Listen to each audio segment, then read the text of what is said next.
Olá, mais uma vez, juntos para a nossa palestra de desobsessão de quartas-feiras da Casa de Fabiano, para o nosso estudo sobre a desobsessão, né? Para o nosso aprendizado, para a nossa evolução. Que possamos nos encontrar com alegria desse aprendizado e utilizarmos desses conhecimentos na prática, nossa vivência diária, que Deus permita que nós possamos fazer parte desses espíritos que conseguiram de alguma forma evoluir degrau a degrau com esses conhecimentos que esses espíritos trouxeram para nós.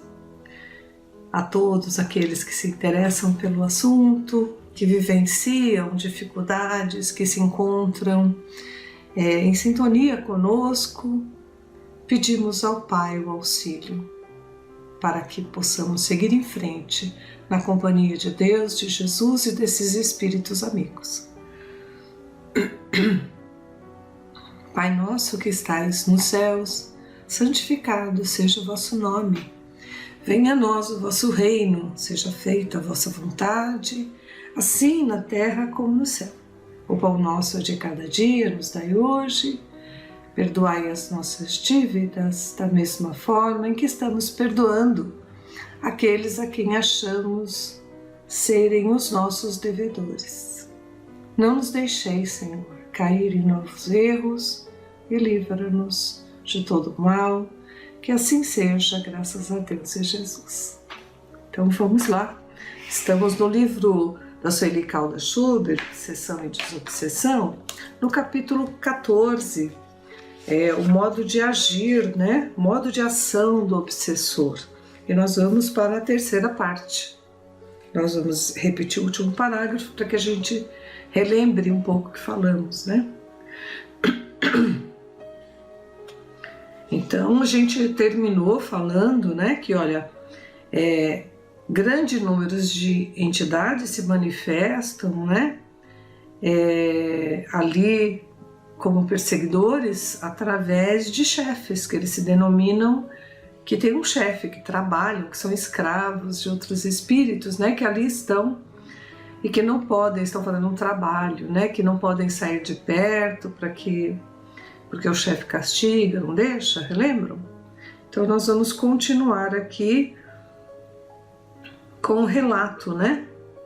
Então eles falaram ainda que zombam das pessoas, né?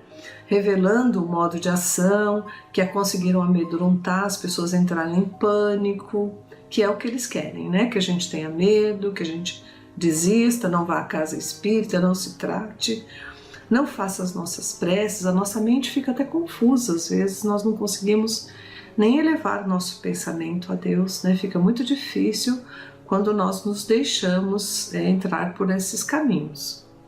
E ele vai contar aqui, ela conta, né? Falando aqui, continuando então na parte de hoje.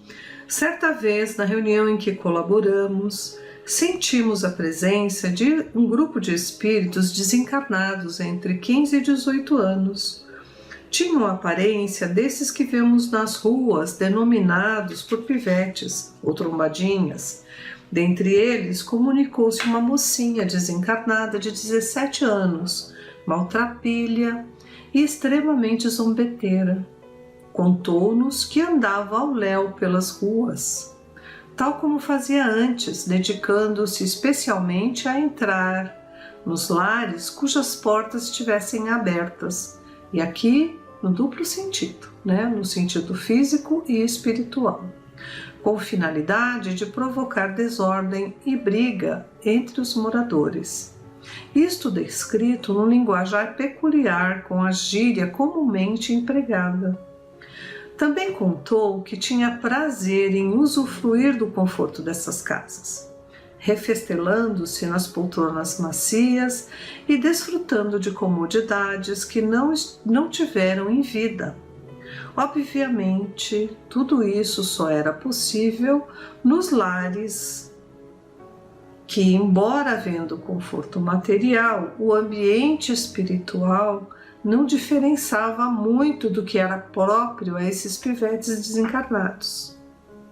Foi preciso muito amor e carinho de toda a equipe para conscientizá-los, esse grupo de adolescentes, de pessoas jovens, né?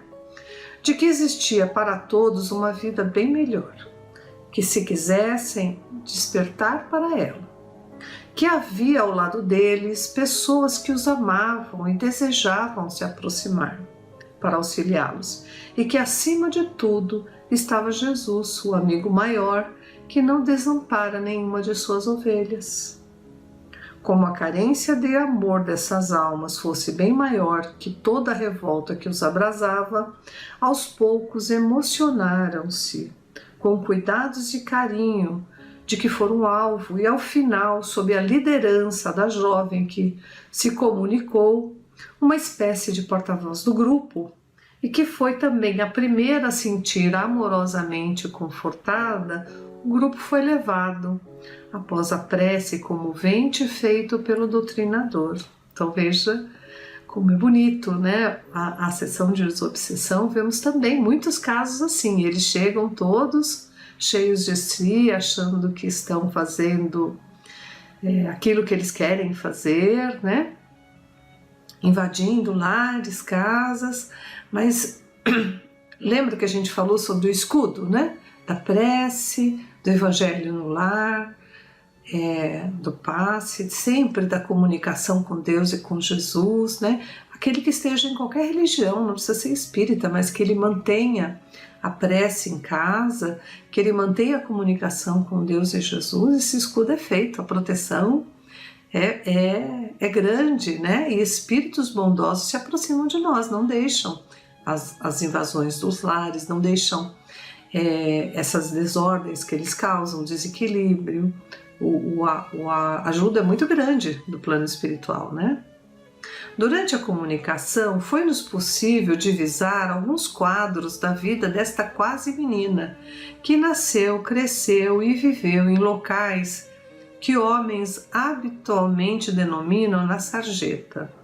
Sua desencarnação foi trágica, vitimada pelos maus tratos de um homem. Esse pequeno grupo de espíritos não tinha consciência do mal que causavam, não tinham consciência completa, né? Alguma consciência eles sabiam do que faziam, mas eles não tinham consciência completa do mal que causavam, né? Embora desejassem fazê-lo, vingando-se da sociedade que sempre os desprezara. Viviam de modo quase semelhante ao que levavam na vida material, apenas sentindo-se mais livres e com mais facilidade de ação no plano espiritual. Não tinham ciência de que poderia haver para eles um outro tipo de existência, revelando-se-lhes na reunião aquele outro caminho, o das bênçãos do alto em forma de trabalho digno e edificante. O obsessor poderá valer-se, se for do seu interesse, de grupos semelhantes, visando acelerar a consecução dos seus planos. Na quase totalidade dos casos que observamos, o obsessor não age sozinho. Ele arregimenta essas pessoas que estão aí, como ela falou no começo, ao léu, sem ter o que fazer, sem ser útil nada, né? E que querem só se divertir. Então aqui, olha, na quase totalidade dos casos que observamos, o obsessor não age sozinho, sempre arregimenta companheiros, comparsas que os ajudam e outros que são forçados a colaborar, cientes ou não do plano urdido pelo chefe. Então aqueles que a gente falou que são escravos, né? Uns por sua própria vontade, outros porque foram alienados ali pelo medo, né? Várias obras da literatura mediúnica espírita narram obsessões completas, mostrando detalhadamente os meios e as técnicas empregadas pelos verdugos. Então nós vamos parar aqui para que a gente entenda que nem sempre aqueles que estão ali nos obsediando, eles fazem por mal, eles fazem por não saberem nem que existiu a condição de ter o plano espiritual, de que eles não se acham, não entendem como é que está funcionando isso, o desencarne, talvez nem perceberam, né? E quando eles despertam para isso, podem ser acolhidos pelos pais, pelos avós ou aqueles que vão acolher eles no plano espiritual, claro que aparentando, mostrando a eles um caminho melhor, eles abraçam, né? E conhecendo Jesus. Todos nós, quando conhecemos Jesus, é como se fosse um farol, né, de tanta luz que nos chega, mesmo sem ter o mérito. Mas é isso. Então, essas pessoas, muitas delas, né, como eles comentaram aqui desse grupo especificamente, eles não conheceram a religião, não conheceram Jesus, não conheceram esse caminho, não tiveram oportunidades.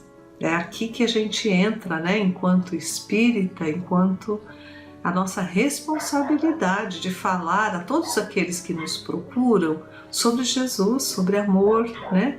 Que existe, a vida continua, então temos responsabilidades enquanto espírito, né? E aqui no livro dos Espíritos, eu trouxe a questão 163, né, 164, 165, que a gente vai ler sobre isso. Mas como é que acontece isso, né? O livro dos Espíritos explica. Olha, é do capítulo Retorno à Vida Corpórea e à Vida Espiritual, ao item 3, Perturbação Espírita, então a partir da pergunta 163. Deixando o corpo, a alma tem imediata consciência de si mesmo? Consciência imediata não é o termo, ela fica perturbada por algum tempo. Todos os espíritos experimentam no mesmo grau e pelo mesmo tempo a perturbação que se segue à separação da alma e do corpo? Não, pois isso depende da sua elevação. Aquele que já está depurado se reconhece quase imediatamente, porque se desprendeu da matéria durante a vida corpórea já. Enquanto o homem carnal, cuja consciência não é pura, conserva por muito mais tempo a impressão da matéria. Então eles se creem vivos ainda, não perceberam que já são desencarnados, né? O conhecimento do Espiritismo exerce alguma influência sobre a duração maior ou menor da perturbação? Uma grande influência, pois o espírito compreende antecipadamente a sua situação. A gente se reconhece, né? É desencarnado. Mas a prática do bem e a pureza de consciência são o que exerce maior influência. E aqui é onde os espíritas mais falham, acham que são os técnicos da morte, que conhecem tudo, então eu vou, né, no primeiro momento já me livrar do corpo, não vou ficar sofrendo, já vou me encontrar no plano espiritual. E não é bem assim. Mesmo aqueles que nem tiveram a condição de ter algum estudo sobre a religião, sobre Jesus, sobre o Evangelho, que não esteve ao alcance esses conhecimentos, olha só o que os Espíritos nos falam, né? A prática do bem e a pureza de consciência são o que exerce maior influência para a gente ficar menos tempo perturbado logo após o desencarne. Então, é a caridade, é a prática do bem, né? Não importa em que religião estejamos. O espírita tem o conhecimento que nós estamos tentando trazer o cristianismo primitivo, aquele primeiro, que é através do amor ao próximo, a Deus, todos os ensinamentos de Jesus, né, da forma mais simples ali, tudo que ele exemplificou a gente seguir. Mas mesmo quem não tem esse conhecimento, mas se ele for melhor que a gente no termo moral, na bondade, na caridade, ele vai ter ajuda tanto quanto a gente, e até mais às vezes que nós estamos tendo todo esse conhecimento, não estamos praticando. Então olha que eles explicam aqui, né? É uma nota aqui, olha. No momento da morte, tudo, o princípio é confuso, a alma necessita de algum tempo para se reconhecer. Sente-se como atordoada no mesmo estado de um homem que saísse de um sono profundo e procurasse compreender a sua situação. A lucidez das ideias e a memória do passado voltam à medida que se extingue a influência da matéria que se desprendeu. e que se dissipa essa espécie de nevoeiro que lhe turva os pensamentos. A duração da perturbação após a morte é muito variável. Pode ser de algumas horas, como de alguns meses e mesmo de muitos anos. Aqueles em que é menos longa são os que se identificaram durante a vida com o seu estado futuro, porque então compreendem imediatamente a sua posição. Aqueles que acreditam no plano espiritual, na continuidade da vida, né?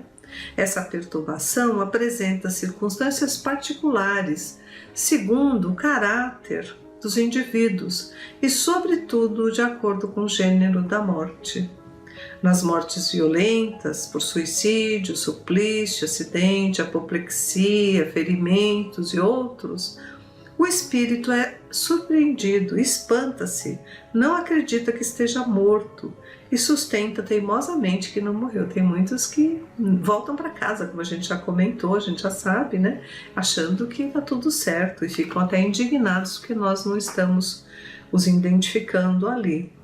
Não obstante, ele vê o seu corpo, sabe que é dele, mas não compreende que esteja separado. Procura as pessoas de sua afeição, dirige-se a elas e não entende porque não o ouvem. Essa ilusão mantém-se até o completo desprendimento do espírito e somente então ele reconhece o seu estado e compreende que não faz parte mais do mundo dos vivos. Então é aqui também que faz parte da perturbação, né, desse desligamento, de acordo com o nosso, como nós vivemos a vida, né? Nós podemos ser ajudados de imediato, temos a condição, sempre que nos ligarmos a Deus e Jesus pelas preces, isso tem que ser um exercício para no momento de desencarne nós termos em mente, né, qual é o caminho para a gente encontrar o socorro imediato, né? E o Evangelho segundo o Espiritismo tem na introdução o resumo da doutrina de Sócrates e Platão. Eu vou falar do item 8º e do 9º, vamos ver aqui. Olha, se a alma é imaterial, é o que ele já, né, no tempo de Sócrates e Platão já estava visto, pensado por eles. Se a alma é imaterial, ela deve passar após essa vida para um mundo igualmente invisível e imaterial, da mesma maneira que o corpo, a se decompor, retorna à matéria. Importa somente distinguir bem a alma pura. Ele já tinha essa visão toda, né, naquela época. Verdadeiramente imaterial, que se nutre, como Deus, da ciência e de pensamentos, da alma mais ou menos manchada de impurezas materiais, que a impede de elevar-se ao divino, retendo-a nos lugares de sua passagem na Terra, que é o caso desse grupo. Ele ficou como se retido no mesmo lugar, nas ruas, ao léu, e invadiam já casas enquanto encarnados, continuaram fazendo quando desencarnados.